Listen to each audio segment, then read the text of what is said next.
అందరికీ నమస్కారం. HMT family బ్లాగ్స్కి మా హృదయపూర్వక స్వాగతం.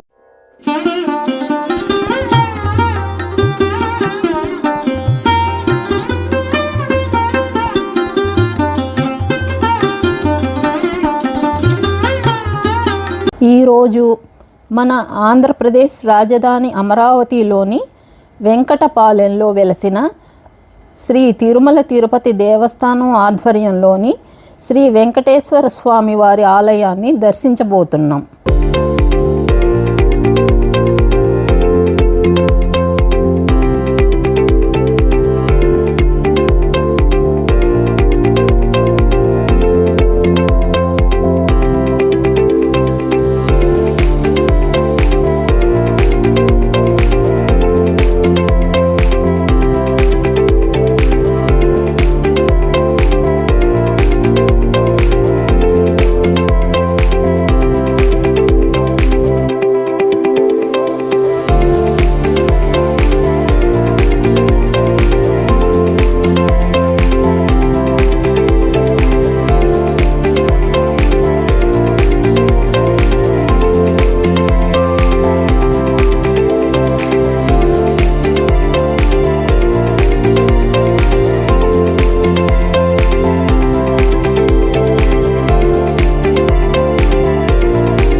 మా అనుభవాలను మీతో పంచుకోవాలనే చిన్న ప్రయత్నంతో ఈ ప్రయాణాన్ని ప్రారంభిస్తున్నాం.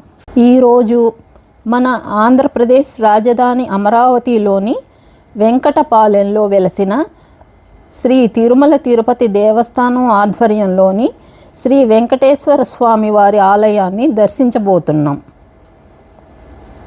తిరుమల శ్రీనివాసుని దివ్య అనుభూతిని రాజధాని అమరావతిలోని భక్తులకు అందించాలనే మహోన్నత సంకల్పంతో నిర్మించబడిన ఈ ఆలయం భక్తి, ఆధ్యాత్మికత, శిల్పకళల సమ్మేళనంగా నిలుస్తోంది.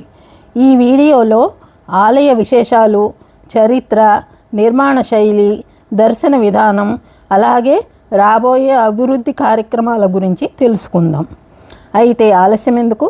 శ్రీ వెంకటేశ్వర స్వామి వారి దివ్య సన్నిధిలోకి మన ప్రయాణాన్ని ప్రారంభిద్దాం.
ఆంధ్రప్రదేశ్ నూతన రాజధానిగా అభివృద్ధి చెందుతున్న ఈ ప్రాంతంలో భక్తులకు తిరుమల అనుభూతిని అందించాలనే ఉద్దేశంతో టీటీడీ ఈ ఆలయాన్ని వెంకటపాలెంలో నిర్మించింది.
ఈ ఆలయాన్ని భవిష్యత్తులో దక్షిణ భారతదేశంలోని ప్రముఖ ఆధ్యాత్మిక కేంద్రాలలో ఒకటిగా తీర్చిదిద్దేందుకు టీటీడీ విస్తృత అభివృద్ధి పనులు చేపడుతోంది. 2-3 దశల అభివృద్ధిలో భాగంగా సుమారు 260 కోట్ల వ్యయంతో మహారాజ గోపురం, 2వ ప్రాకారం, ఆర్జిత సేవా మండపం, అద్దాల మండపం, వాహన మండపం, రథ మండపం, ఆంజనేయ స్వామి ఆలయం, పుష్కరిణి, యాత్రికుల వసతి, అన్నప్రసాద భవనం, ధ్యాన కేంద్రం, పార్కింగ్ అనేక సౌకర్యాలను అభివృద్ధి చేస్తున్నారు. అనంతరం టీటీడీ బోర్డు అదనంగా కొన్ని నిర్మాణాలకు ఆమోదం కూడా తెలిపింది. ఈ అభివృద్ధి పూర్తయిన తరువాత అమరావతికి శ్రీ వెంకటేశ్వర స్వామి వారి ఆలయం దేశవ్యాప్తంగా భక్తులను ఆకర్షించే మహాక్షేత్రంగా అవతరించే అవకాశం ఉంది. శ్రీ వెంకటేశ్వర స్వామి వారి దివ్య కృపతో మనం ఈ అందమైన ఆలయాన్ని దర్శించుకుందాం. తిరుమలకు వెళ్ళలేని సమయంలో తిరుమల అనుభూతిని అందించే పవిత్రమైన క్షేత్రంగా అమరావతి వెంకటపాలెంలోని శ్రీ టీటీడీ ఆలయం ప్రతి భక్తుడు తప్పక దర్శించాల్సిన పుణ్యస్థలం. మీకు ఈ వీడియో నచ్చితే లైక్ చేయండి. మీ కుటుంబ సభ్యులు, స్నేహితులతో తప్పకుండా షేర్ చేయండి.